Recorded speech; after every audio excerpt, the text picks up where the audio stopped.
ನಮಸ್ಕಾರ ವಿದ್ಯಾರ್ಥಿಗಳೇ, ಈಗ ನಾವು ಎರಡು ಚರಾಕ್ಷರಗಳಿರುವ ರೇಖಾತ್ಮಕ ಸಮೀಕರಣಗಳ ಜೋಡಿಗಳಲ್ಲಿ ಕೆಲವು ಹೇಳಿಕೆ ಸಮಸ್ಯೆಗಳನ್ನು ಬಿಡಿಸೋಣ. ಹಾಗಾದ್ರೆ ಇಲ್ಲಿ ನಾವು ಈ ತರಗತಿಯಲ್ಲಿ ಸಂಖ್ಯೆಗಳಿಗೆ ಸಂಬಂಧಿಸಿದಂತಹ ಹೇಳಿಕೆ ಸಮಸ್ಯೆಗಳನ್ನು ಬಿಡಿಸಲಿಕ್ಕೆ ಪ್ರಯತ್ನ ಪಡೋಣ. ಇಲ್ಲಿ ಒಂದು ಲೆಕ್ಕ ಈ ತರ ಇದೆ. ಎರಡು ಸಂಖ್ಯೆಗಳ ವ್ಯತ್ಯಾಸ 26 ಮತ್ತು ಒಂದು ಸಂಖ್ಯೆಯು ಇನ್ನೊಂದರ 3ರಷ್ಟಿದೆ. ಅವುಗಳನ್ನು ಕಂಡುಹಿಡಿಯಿರಿ ಅಥವಾ ಆ ಸಂಖ್ಯೆಗಳನ್ನು ಕಂಡುಹಿಡಿಯಿರಿ ಅಂತ ಹೇಳಿ ಲೆಕ್ಕ ಕೊಟ್ಟಿರ್ತಾರೆ. ಫಸ್ಟ್ ಹೇಳಿಕೆ ಸಮಸ್ಯೆಗಳಲ್ಲಿ ಲೆಕ್ಕವನ್ನ ಅರ್ಥೈಸ್ಕೊಳ್ಳೋದು ತುಂಬಾ ಇಂಪಾರ್ಟೆಂಟು. ಇಲ್ಲಿ ಕೊಟ್ಟಿರೋದ್ರಲ್ಲಿ ಎರಡು ಹೇಳಿಕೆ ಇದೆ. ಎರಡು ಸಂಖ್ಯೆಗಳ ವ್ಯತ್ಯಾಸ 26. ಅದರ ಅರ್ಥ ಒಂದು ದೊಡ್ಡ ಸಂಖ್ಯೆ ಆಗಿರ್ಬೇಕು, ಇನ್ನೊಂದು ಚಿಕ್ಕ ಸಂಖ್ಯೆನೇ ಆಗಿರ್ಬೇಕು ಅಂತ ಹೇಳಿ. ಮತ್ತು ಒಂದು ಸಂಖ್ಯೆಯು ಇನ್ನೊಂದರ 3ರಷ್ಟಿದೆ. ಅಂದ್ರೆ ನಮಗೆ ಎರಡು ಸಂಬಂಧವನ್ನ ಅಲ್ಲಿ ಕೊಟ್ಟಿರ್ತಾರೆ. ಒಂದೊಂದಕ್ಕೆ ಒಂದೊಂದು ಸಮೀಕರಣವನ್ನ ಬರೆದುಕೊಂಡು ಅವುಗಳನ್ನ ನಾವೇನ್ ಮಾಡ್ಬೇಕಾಗುತ್ತೆ, ಸಾಲ್ವ್ ಮಾಡ್ಬೇಕಾಗುತ್ತೆ. ಈಗ ಎರಡು ಸಂಖ್ಯೆಗಳು ಎಕ್ಸ್ ಮತ್ತೆ ವೈ ಆಗಿರಲಿ ಅಂತ ಹೇಳಿ ತಗೊಳ್ತೀನಿ. ಎಕ್ಸ್ ವೈ ತಗೋಬಹುದು, ಎ ಬಿ ತಗೋಬಹುದು, ಪಿ ಕ್ಯೂ ತಗೋಬಹುದು, ಯಾವುದಾದ್ರೂ ನಾವು ತೆಗೆದುಕೊಳ್ಬಹುದು. ಈಗ ಎರಡು ಸಂಖ್ಯೆಗಳು ಎಕ್ಸ್ ಮತ್ತೆ ವೈ ಆಗಿರಲಿ ಅಂತ ಹೇಳಿ ತಗೊಂಡಿದ್ದೀನಿ. ಮೊದಲನೇ ಹೇಳಿಕೆ, ಎರಡು ಸಂಖ್ಯೆಗಳ ವ್ಯತ್ಯಾಸ 26. ಇದರ ಅರ್ಥ ಏನು? ಈಗ ಎಕ್ಸ್ನೇ ದೊಡ್ಡ ಸಂಖ್ಯೆ ಅಂತ ತಗೊಳ್ಳೋಣ, ವೈನ ಚಿಕ್ಕ ಸಂಖ್ಯೆ ಅಂತ ಹೇಳಿ ಅನ್ಕೊಳ್ಳೋಣ. ಇದರ ಅರ್ಥ x minus y is equal to ಎಷ್ಟು? 26. ನಮ್ಗೆ ಇಲ್ಲೊಂದು ಸಮೀಕರಣ ಸಿಕ್ತು. ಮತ್ತೆ ಇನ್ನೊಂದು ಹೇಳಿಕೆ ಇದೆ, ಒಂದು ಸಂಖ್ಯೆಯು ಇನ್ನೊಂದರ 3ರಷ್ಟಿದೆ. ಹಾಗಾದ್ರೆ ಒಂದ್ ಸಂಖ್ಯೆ ಇನ್ನೊಂದರ 3ರಷ್ಟಿದೆ ಅಂತಂದೇಳಿ ಅರ್ಥ ಏನಾಗುತ್ತೆ ನೋಡೋಣ. ಇಲ್ಲಿ ಈ ಹೇಳಿಕೆ ಅನ್ವಯ ನಮ್ಗೆ ಏನಾಗುತ್ತೆ, ವೈ ಇಸ್ ಈಕ್ವಲ್ ಟು ಅಥವಾ ಎಕ್ಸ್ ದೊಡ್ಡ ಸಂಖ್ಯೆ ಇದೆ, ಅದು ಏನಾಗಿದೆ, ಇನ್ನೊಂದು ಸಂಖ್ಯೆಯ 3ರಷ್ಟಿದೆ. ಅಂದ್ರೆ ನಾವೇನಂತ ಹೇಳಿ ಬರಿಬಹುದು ಈ ಸಮೀಕರಣವನ್ನ, x is equal to 3y ಅಂತ ಹೇಳಿ ಬರಿಬಹುದಲ್ವಾ. ಒಂದು ಸಂಖ್ಯೆಯು ಇನ್ನೊಂದು ಸಂಖ್ಯೆ ವೈನ 3ರಷ್ಟಿದೆ ಅಂತಂದ್ರೆ ಗುಣಿಸು ಅಂತ ಹೇಳಿ ಅರ್ಥ. ಇದನ್ನ ಆದರ್ಶ ರೂಪದಲ್ಲಿ ಇವೆರಡೂ ಸಮೀಕರಣಗಳನ್ನ ಬರ್ಕೊಂಡ್ರೆ ಏನಾಗುತ್ತೆ ಅಂತ ಹೇಳಿ ನೋಡೋಣ. ಈಗ ಆದ್ದರಿಂದ ಆದರ್ಶ ರೂಪದಲ್ಲಿ x minus y is equal to 26 ಒಂದು, ಇನ್ನೊಂದು x minus 3y is equal to, ಅದು ಈ ಕಡೆ ಹೋಯ್ತು, ಇಲ್ಲೇನಿಲ್ಲ ಅಂತಂದ್ರೆ 0 ಅಂತ ಹೇಳಿ ಅರ್ಥ. ಈಗ ಈ ಸಮೀಕರಣಗಳನ್ನ ನಾವು ಯಾವುದೇ ವಿಧಾನದಲ್ಲಿ ಬಿಡಿಸ್ಬೋದು. ಈಗ ನಾವೇನ್ ಮಾಡೋಣ, ಇದನ್ನ ಸಮೀಕರಣ 2, ಇದನ್ನ ಸಮೀಕರಣ 3 ಅಂತ ಹೇಳಿ ಕರಿತೀನಿ. ಸಮೀಕರಣ 2 ಇಂಟು 1 ಮೈನಸ್ ಸಮೀಕರಣ 3 ಇಂಟು 1. ನೇರವಾಗಿ ನಾವು ಸಮೀಕರಣ 2 ಮೈನಸ್ 3 ಅಂತ ಬರಿಬಹುದು. ಆದ್ರೆ ನಿಮ್ಗೆ ವರ್ಜಿಸೋ ವಿಧಾನದಲ್ಲಿ ಅದರ ಸಹಗುಣಕಗಳನ್ನ ಗುಣಿಸಿ ಅಭ್ಯಾಸ ಇರೋದ್ರಿಂದ ಈ ರೀತಿ ಬರಿತಾ ಇದ್ದೀನಿ ಅಷ್ಟೇ. ಸೊ ಇಲ್ಲೇನಾಗುತ್ತೆ, x minus y is equal to 26. ಎರಡನೇದು x minus 3y is equal to 0. ನಾವು ಒಂದರಿಂದ ಇನ್ನೊಂದು ಕಳೀತಾ ಇರೋದ್ರಿಂದ ಚಿಹ್ನೆ ಏನಾಗುತ್ತೆ, ಬದಲಾವಣೆ ಆಗುತ್ತೆ. ಚಿಹ್ನೆ ಬದಲಾವಣೆ ಆಗ್ತದೆ. Plus X minus X cancel ಆಯ್ತು. ಇಲ್ಲಿ ಮೈನಸ್ ವೈ ಪ್ಲಸ್ 3y ಅಂದ್ರೆ plus 2y is equal to 26 ಅಂದ್ರೆ ಮೈನಸ್ 0 ಅಂತಂದ್ರೆ 26 ಆಯ್ತು. So y is equal to ಎಷ್ಟಾಗುತ್ತೆ, 26 divided by 2. So y is equal to 2 ಒಂದ್ಲಿ 2 13ಲಿ. ಸೊ ಹಾಗಾಗಿ y ಇಸ್ ಈಕ್ವಲ್ ಟು ಎಷ್ಟು ಬಂತು, 13 ಬಂತು. ಈಗ y ಇಸ್ ಈಕ್ವಲ್ ಟು 13 ಬೆಲೆಯನ್ನ ಯಾವ್ದಾದ್ರೂ ಒಂದು ಸಮೀಕರಣಕ್ಕೆ ಅಂದ್ರೆ ಸಮೀಕರಣ 2ರಲ್ಲಿ ಆದೇಶಿಸೋಣ. y ಇಸ್ ಈಕ್ವಲ್ ಟು 13 ಅನ್ನು 2ರಲ್ಲಿ ಆದೇಶಿಸಿದಾಗ ಆಗ ಇಲ್ಲೇನಾಗುತ್ತೆ, x minus 13 is equal to 26. So x is equal to ಏನಾಯ್ತು, 26 plus 13. So x is equal to 6 3 9, 2 plus 1 3. X is equal to ಎಷ್ಟು ಬಂತು, 39 ಬಂತು. ಹೀಗೆ ನಾವು ಎರಡು ಸಂಖ್ಯೆಗಳನ್ನ ಹೇಳಿಕೆಯನ್ನ ಅರ್ಥೈಸಿಕೊಂಡು ಕಂಡುಹಿಡಿಯಬಹುದಾಗಿದೆ. ಈಗ ಹೇಳಿಕೆ ಸಮಸ್ಯೆಗಳ ಮೇಲಿನ ಇನ್ನೊಂದು ಲೆಕ್ಕವನ್ನ ನೋಡೋಣ. 2 ಅಂಕಿಗಳ ಒಂದು ಸಂಖ್ಯೆಯ ಅಂಕಿಗಳ ಮೊತ್ತ 7. ಅಂಕಿಗಳನ್ನು ಅದಲು ಬದಲು ಮಾಡಿ ಪಡೆದ ಸಂಖ್ಯೆಯು ಮೂಲ ಸಂಖ್ಯೆಯ 2ರಷ್ಟಕ್ಕಿಂತ 2 ಹೆಚ್ಚಾಗಿದೆ. ಹಾಗಾದರೆ ಮೂಲ ಸಂಖ್ಯೆಗಳನ್ನು ಕಂಡುಹಿಡಿಯಿರಿ. ಇಲ್ಲಿ ನಮ್ಗೆ ಯಾವಾಗ್ಲೂ ಅಷ್ಟೇ 2 ಅಂಕಿಯ ಒಂದು ಸಂಖ್ಯೆ ಅಂತಂದ್ರೆ ನಮ್ಗೀಗ ಆಲ್ರೆಡಿ ನಮ್ಗೆ ಗೊತ್ತಿತ್ತು, ನಿಮ್ಗೆ 8ನೇ ಕ್ಲಾಸ್ ಇಂದಾನೆ ಕಲ್ತಿದ್ದೀರಾ. ಜನರಲ್ ಫಾರ್ಮ್ ಏನ ಅಂತ ಬರಿತೀವಿ, 2 ಅಂಕಿ ಸಂಖ್ಯೆ ಅಂದ್ರೆ AB ಅಂತ ಬರಿತೀವಿ. ಇದರ ಅರ್ಥ 10 into A plus 1 into B ಅಥವಾ B ಅಂತ ಹೇಳಿ. ಅಂದ್ರೆ ಅದರ ಸ್ಥಾನ ಬೆಲೆಗೆ ಅನುಗುಣವಾಗಿ B ಯ ಬೆಲೆ ಬಿಡಿ ಸ್ಥಾನದಲ್ಲಿ B ಮಾತ್ರ ಆಗಿರುತ್ತೆ. ಇಲ್ಲಿ A ಅನ್ನೋದು 10 ಸ್ಥಾನದಲ್ಲಿ ಇರೋದ್ರಿಂದ ಇದರ ಬೆಲೆ 10A ಆಗ್ತದೆ. ಅಂದ್ರೆ ನಾವು ಇದನ್ನ ಏನಂತ ಬರಿಬಹುದು, 10A ಪ್ಲಸ್ B ಅಂತ ಹೇಳಿ ಬರಿಬಹುದು. ಆದ್ರೆ ನಾವು ಆ ಸಂಖ್ಯೆಯನ್ನ ಏನಂತ ಬರಿತೀವಿ, ಕೇವಲ AB ಅಂತ ಮಾತ್ರ ಬರಿತೀವಿ. ಈಗ ನಾವು 2 ಅಂಕಿಗಳುಳ್ಳ ಒಂದು ಸಂಖ್ಯೆ XY ಅಂತ ಹೇಳಿ ತೆಗೆದುಕೊಳ್ಳೋಣ. ಈಗ 2 ಅಂಕಿಗಳುಳ್ಳಂತಹ ಒಂದು ಸಂಖ್ಯೆ XY ಅಂತ ಹೇಳಿ ತೆಗೆದುಕೊಂಡಾಗ ಆದ್ದರಿಂದ ಮೂಲ ಸಂಖ್ಯೆ ಏನಾಗಿರುತ್ತೆ, ಈಗಾಗಲೇ ಹೇಳಿದಂಗೆ 10x ಪ್ಲಸ್ y ಆಗಿರುತ್ತೆ. y ಬಿಡಿ ಸ್ಥಾನದಲ್ಲಿದೆ, x ಅನ್ನೋದು 10ರ ಸ್ಥಾನದಲ್ಲಿದೆ. ಹಾಗಾಗಿ ಇದರ ವಿಸ್ತೃತ ರೂಪವಾದಂತಹ 10x ಪ್ಲಸ್ y ರೂಪದಲ್ಲಿ ನಾವು ಬರಿತೇವೆ. ಅಂಕಿಗಳ ಮೊತ್ತ 7. ಅಂಕಿಗಳ ಮೊತ್ತ 7 ಅಂತಂದ್ರೆ ಅರ್ಥ ಏನು, x plus y is equal to 7. ಅಂಕಿಗಳ ಮೊತ್ತ 7 ಅನ್ನೋದನ್ನ x plus y is equal to 7 ಅಂತ ಹೇಳಿ ಬರೆದು ಸಮೀಕರಣ 1 ಅಂತ ಹೇಳಿ ಬರೆದಿದ್ದೀನಿ. ಈಗ ಮುಂದೆ ಕೊಟ್ಟಿದ್ದಾರೆ, ಅಂಕಿಗಳನ್ನು ಅದಲು ಬದಲು ಮಾಡಿ ಪಡೆದಂತಹ ಸಂಖ್ಯೆ. ಅಂಕಿಗಳನ್ನ ಅದಲು ಬದಲು ಮಾಡಿ ಅಂತಂದ್ರೆ y ಜಾಗದಲ್ಲಿ x ಜಾಗದಲ್ಲಿ y, ಅಂದ್ರೆ AB ಗೆ ಬದಲಾಗಿ ನಾನು BA ಬರ್ದಂಗೆ, ಅಂದ್ರೆ ಇಲ್ಲಿ XY ಗೆ ಬದಲಾಗಿ yx ಅಂತ ಹೇಳಿ ಬರ್ದಂಗೆ. ಸೊ ಅವಾಗ ಏನಾಗುತ್ತೆ, 10y ಪ್ಲಸ್ x ಆಗುತ್ತೆ.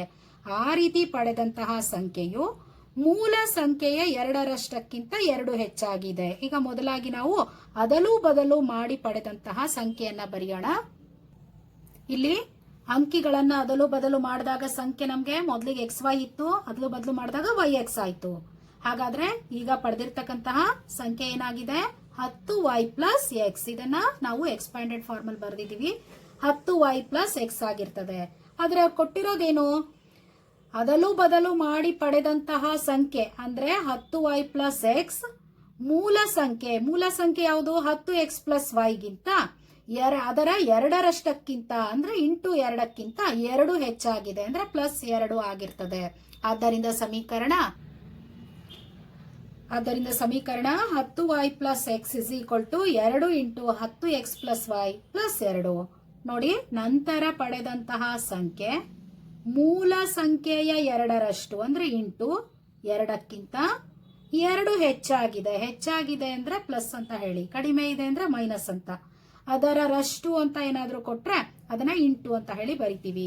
ಈಗ ಈ ಸಮೀಕರಣವನ್ನ ನಾವು XY ರೂಪದಲ್ಲಿ ನಾವೇನು ಸರಳೀಕೃತಗೊಳಿಸ್ಕೊಳ್ಳೋಣ. So 10y plus x is equal to 10 20x plus 2y plus 2. ಈಗ ಎಕ್ಸ್ ಗಳನ್ನೆಲ್ಲ ಒಂದ್ ಕಡೆ, ಎಕ್ಸ್ ಮತ್ತು ವೈ ಗಳನ್ನೆಲ್ಲ ಬಲಭಾಗಕ್ಕೆ ತಗೊಂಡು ಹೋಗ್ತಾ ಇದ್ದೇನೆ. ಇದರ ಅರ್ಥ ಇಷ್ಟೇ, 10y ಈ ಕಡೆಗೆ ಬಂದ್ರೆ ಫಸ್ಟ್ ಇದನ್ನ ಬರ್ದ್ಬಿಡ್ತಿದ್ದೀನಿ, 20x ಪ್ಲಸ್ 2y ಪ್ಲಸ್ 2. ಇದನ್ನ ಈ ಕಡೆಗೆ ತಗೊಂಡು ಬಂದಾಗ ಏನಾಗುತ್ತೆ, ಮೈನಸ್ 10y ಮೈನಸ್ ಎಕ್ಸ್. ಅಂದ್ರೆ ಇಲ್ಲಿ ಎಡಭಾಗದಲ್ಲಿ ಏನು ಉಳಿತು, 0 ಉಳಿತು. ಆಗ 0 ಇಸ್ ಈಕ್ವಲ್ ಟು 20x ನಲ್ಲಿ ಒಂದು x ಹೋದ್ರೆ 19x plus 2y minus 10y ಅಂತಂದ್ರೆ ಮೈನಸ್ 8y ಪ್ಲಸ್ 2. ಇದನ್ನ ಈ ರೂಪದಲ್ಲಿ ಬರಿಬಹುದಲ್ವಾ ನಾವು. ಈಗ 19x minus 8y plus 2 is equal to 0, ಅಥವಾ 19x minus 8y is equal to minus 2. ಇದನ್ನ ಸಮೀಕರಣ 2 ಅಂತ ಹೇಳಿ ಕರಿತೀನಿ. ಈಗ ಸಮೀಕರಣ 1 ಮತ್ತೆ ಸಮೀಕರಣ 2 ಬಿಡಿಸ್ಕೊಳ್ಳೋಣ. ನಾನು ಈಗ ಸಮೀಕರಣವನ್ನ ವರ್ಜಿಸುವ ವಿಧಾನದಲ್ಲಿ ಬಿಡಿಸ್ಕೊಳ್ತಾ ಇದ್ದೀನಿ. ಸಮೀಕರಣ 1 19ರಿಂದ ಗುಣಿಸ್ಕೊಂಡು ಮೈನಸ್ ಸಮೀಕರಣ 2 ಇಂಟು 1 ಮಾಡ್ತಾ ಇದ್ದೀನಿ. ಆಗ ಏನಾಗುತ್ತೆ, ಸಮೀಕರಣ 1 19ರಿಂದ ಗುಣಿಸ್ಕೊಳ್ಳೋಣ. 19 into x 19x plus 19 into y 19y is equal to 19 133. ಈಗ ಸಮೀಕರಣ 2 1ರಿಂದ ಗುಣಿಸ್ಕೊಳ್ಳೋಣ. So 19x minus 8y is equal to minus 2. ನಾವು ಇಲ್ಲಿ ಕಳೀತಾ ಇರೋದ್ರಿಂದ ಚಿಹ್ನೆ ಏನಾಗುತ್ತೆ, ಬದಲಾವಣೆ ಆಗ್ತದೆ. ಪ್ಲಸ್ 19x ಇದ್ದಿದ್ದು ಮೈನಸ್ 19x ಆಗುತ್ತೆ. ಇಲ್ಲಿ ಮೈನಸ್ 8y ಇದ್ದಿದ್ದು ಪ್ಲಸ್ 8y ಆಗುತ್ತೆ. ಇಲ್ಲಿ ಮೈನಸ್ 2 ಇರೋದು ಪ್ಲಸ್ 2 ಆಗ್ತದೆ. ಈಗ 19x ಕ್ಯಾನ್ಸಲ್ ಆಯ್ತು. 19 ಪ್ಲಸ್ 8y ಅಂತಂದ್ರೆ 27y is equal to 133 plus 2 ಅಂತಂದ್ರೆ 135. ಸೊ ನಾವೇನಂತ ಬರಿಬಹುದು, 27y ಇಸ್ ಈಕ್ವಲ್ ಟು 135 ಅಂದ್ರೆ y ಇಸ್ ಈಕ್ವಲ್ ಟು 135/27. ಈಗ ಇವೆರಡೂ ಕೂಡ 3ರಿಂದ ಹೋಗ್ತದೆ. 3 4 12, ದಶಕ 1, 3 5 15, 3 9 27. ಈಗ 9 1 9, 9 5 45. ಹಾಗಾದ್ರೆ y ಇಸ್ ಈಕ್ವಲ್ ಟು ಎಷ್ಟು ಬಂತು ನನಗೆ? y ಇಸ್ ಈಕ್ವಲ್ ಟು 5 ಬಂತು. ಈ y ಇಸ್ ಈಕ್ವಲ್ ಟು 5 ಬೆಲೆಯನ್ನ ಸಮೀಕರಣ 1ರಲ್ಲಿ ಆದೇಶಿಸೋಣ. ಆಗ x ಪ್ಲಸ್ ಆಫ್ y ಜಾಗದಲ್ಲಿ 5 ಬರ್ತಿದ್ದೀನಿ is equal to 7 is equal to x plus 5 is equal to 7. x is equal to 7 minus 5 ಅಂದ್ರೆ x ಇಸ್ ಈಕ್ವಲ್ ಟು ಎಷ್ಟು? 2. ಈಗ x ಮತ್ತೆ y ನ ಬೆಲೆಗಳು ಬಂದ್ವು. ಹಾಗಾದ್ರೆ ಅಲ್ಲಿ ಕೇಳಿರೋದೇನು? ಮೂಲ ಸಂಖ್ಯೆ. ಆದ್ದರಿಂದ ಏನು? ಮೂಲ ಸಂಖ್ಯೆ ಯಾವ ರೂಪದಲ್ಲಿ ಇದೆ ಅಂತ ತಗೊಂಡಿದೀವಿ ನಾವು? XY ರೂಪದಲ್ಲಿದೆ. ಇದರ ಅರ್ಥ 10x ಪ್ಲಸ್ y. ಅಂದ್ರೆ ನಾವು ನೇರವಾಗಿ ಏನಂತ ಹೇಳಿ ಬರಿಬಹುದು? ಬಿಡಿ ಸ್ಥಾನದಲ್ಲಿ y ಬೆಲೆ ಎಷ್ಟಿದೆ? 5 ಅಂತ ಹೇಳಿ ಬರಿತೀನಿ. 10ರ ಸ್ಥಾನದಲ್ಲಿ x ಅನ್ನ ಬರಿಬೇಕು, ಅಂದ್ರೆ 25. ಆದ್ದರಿಂದ ಮೂಲ ಸಂಖ್ಯೆ ಎಷ್ಟು? 25 ಆಗಿದೆ. ಅಂದ್ರೆ ಇದನ್ನ ಬಿಡಿಸ್ಬಾರ್ದಾಗ ನಮ್ಗೆ ಈ ರೂಪದಲ್ಲಿ ಬರುತ್ತೆ. y ಜಾಗದಲ್ಲಿ ಅಂದ್ರೆ 5, ಇಲ್ಲಿ x ಜಾಗದಲ್ಲಿ 2. ಸೊ 2 ಇಂಟು 10 ಅಂದ್ರೆ 20. ಸೊ ಮೂಲ ಸಂಖ್ಯೆ 25 ಆಗಿದೆ. ಈಗ ನಾವು ಭಿನ್ನ ರಾಶಿಯ ರೂಪದಲ್ಲಿ ಇರ್ತಕ್ಕಂತಹ ಒಂದು ಹೇಳಿಕೆ ಸಮಸ್ಯೆಯನ್ನ ನೋಡೋಣ. ಒಂದು ಭಿನ್ನ ರಾಶಿಯ ಅಂಶಕ್ಕೆ ಒಂದನ್ನು ಸೇರಿಸಿ ಛೇದದಿಂದ ಒಂದನ್ನು ಕಳೆದು ಸಂಕ್ಷೇಪಿಸಿದರೆ 1 ಸಿಗುತ್ತದೆ. ಆ ಭಿನ್ನ ರಾಶಿಯ ಛೇದಕ್ಕೆ ಒಂದನ್ನು ಸೇರಿಸಿದರೆ ಅದು 1/2 ಎಂದಾಗುತ್ತದೆ. ಹಾಗಾದ್ರೆ ಆ ಭಿನ್ನ ರಾಶಿ ಯಾವುದು ಅಂತ ಹೇಳಿ ಇದೆ. ನಮ್ಗೆ ಭಿನ್ನ ರಾಶಿ ಅಂದ ತಕ್ಷಣ ಈ ರೀತಿ ನೆನಪಿಗೆ ಬರಬೇಕು, a/b ಅಥವಾ x/y. ಇದರಲ್ಲಿ ಮೇಲ್ಗಡೆದನ್ನ ಅಂಶ ಅಂತ ಹೇಳಿ ಕರಿತೀವಿ, ಕೆಳಗಡೆದನ್ನ ಛೇದ ಅಂತ ಹೇಳಿ ಕರಿತೀವಿ. ಈಗ ಆಲ್ರೆಡಿ ನಿಮ್ಗೆ ಗೊತ್ತು. ಹಾಗಾದ್ರೆ ಈ ಲೆಕ್ಕವನ್ನ ಈ ರೀತಿ ಮಾಡೋಣ. ಅಂದ್ರೆ ಭಿನ್ನ ರಾಶಿಯು x/y ಆಗಿರಲಿ ಅಂತ ಹೇಳಿ ತೆಗೆದುಕೊಳ್ತಾ ಇದ್ದೀನಿ. ಇದರಲ್ಲಿ x ಅನ್ನೋದು ಅಂಶ, y ಅನ್ನೋದು ಛೇದ. ಈಗ ಹೇಳಿಕೆಯನ್ನ ಗಮನಿಸೋಣ. ಒಂದು ಭಿನ್ನ ರಾಶಿಯ ಅಂಶಕ್ಕೆ ಒಂದನ್ನು ಸೇರಿಸಿ ಛೇದದಿಂದ ಒಂದನ್ನು ಕಳೆದು ಸಂಕ್ಷೇಪಿಸಿದರೆ 1 ಸಿಗುತ್ತದೆ. ಹಾಗಾದ್ರೆ ಆ ಹೇಳಿಕೆಯನ್ನ ಈ ರೀತಿ ಬರಿಬಹುದಲ್ವಾ? ಅಂದ್ರೆ ಇದರ ಅರ್ಥ ಇಷ್ಟೇ. ಭಿನ್ನ ರಾಶಿಯ ಅಂಶಕ್ಕೆ xಗೆ ಎಷ್ಟು? 1ಅನ್ನ ಸೇರಿಸಿ ಛೇದದಿಂದ ಅಂದ್ರೆ y ಇಂದ ಎಷ್ಟನ್ನ? 1ಅನ್ನ ಕಳೆದ್ರೆ ಎಷ್ಟು ಸಿಗುತ್ತೆ ನಮ್ಗೆ? 1 ಅಂತ ಹೇಳಿ ಸಿಗುತ್ತೆ. ಅಂದ್ರೆ ಈ ಹೇಳಿಕೆಯನ್ನ ಈ ರೂಪದಲ್ಲಿ ಬರೆದಿದ್ದೀನಿ. ಇದನ್ನ ಸರಳೀಕರಣಗೊಳಿಸೋಣ. ಇಲ್ಲೇನಿಲ್ಲ ಅಂದ್ರೆ 1 ಅಂತ ಹೇಳಿ ಅರ್ಥ. ಕ್ರಾಸ್ ಮಲ್ಟಿಪ್ಲೈ ಮಾಡೋಣ. 1 ಇಂಟು x ಪ್ಲಸ್ 1 ಅಂದ್ರೆ x plus 1 is equal to 1 into y minus 1 ಅಂದ್ರೆ y minus 1. So x plus 1 is equal to y minus 1. ಇದನ್ನ ನಾವು ಆದರ್ಶ ರೂಪದಲ್ಲಿ ಬರೆಯೋಣ. ಅಂದ್ರೆ x y ಸ್ಥಿರಾಂಕ ರೂಪದಲ್ಲಿ x minus y is equal to, ಇಲ್ಲಿ ಮೈನಸ್ 1 ಹಾಗೆ ಇರಲಿ, ಈ ಪ್ಲಸ್ 1 ಈ ಕಡೆಗೆ ಹೋದ್ರೆ ಮೈನಸ್ 1 ಆಗುತ್ತೆ. So x minus y is equal to -2. ಇದನ್ನ ಸಮೀಕರಣ 1 ಅಂತ ಹೇಳಿ ಕರಿತೀನಿ. ಈಗ ಕೊಟ್ಟಿರ್ತಕ್ಕಂತಹ ಎರಡನೇ ಹೇಳಿಕೆಯನ್ನ ಗಮನಿಸೋಣ.